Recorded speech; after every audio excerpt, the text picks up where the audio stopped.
సభకు నమస్కారం. నా పేరు చిలుమోజు సాయి కిరణ్. మాది జనగామ జిల్లా. కవితలు పాటలు రాస్తున్నాను, అలాగే మ్యూజిక్ డైరెక్టర్గా కూడా పనిచేస్తూ ఉన్నాను. ఈరోజు నా కవిత శీర్షిక అడుగుజాడలు. ఏదో ఊహిస్తూ ఇంకేదో యోచిస్తూ తీరమెరుగని బాటసారి పయనిస్తున్నాడు.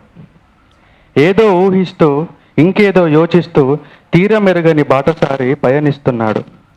దారి పొడుగున ఎన్ని మలుపులో తనకు నచ్చిన వైపు సాగిపోతున్నాడు. దారి పొడుగున ఎన్ని మలుపులో తనకు నచ్చిన వైపు సాగిపోతున్నాడు.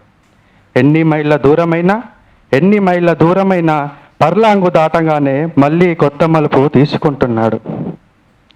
చూసిన ప్రదేశాన్ని తరచూ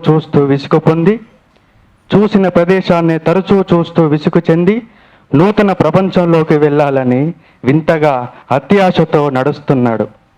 చూసిన ప్రదేశాలని తరచూ చూస్తూ విసుగు చెంది నూతన ప్రపంచంలోకి వెళ్ళాలని వింతగా అత్యాశతో నడుస్తున్నాడు. ఇక్కడ సమస్య మార్గమెరుగని బాటసారిదా, తీరం దరి చేరని గమ్యానిదా? ఇక్కడ సమస్య మార్గమెరుగని బాటసారిదా, తీరం దరి చేరని గమ్యానిదా? అంతే మరి, ఇది జీవితం. గూగుల్ మ్యాప్స్లో తేలికగా దొరికే లొకేషన్ కాదు. అంతు చిక్కకుండా సాగిపోవడమే కానీ ఇక్కడే స్థిరంగా ఆగిపోవడానికి కాలాన్ని ఆపగలే శక్తి మనకు లేదు. ధన్యవాదాలు.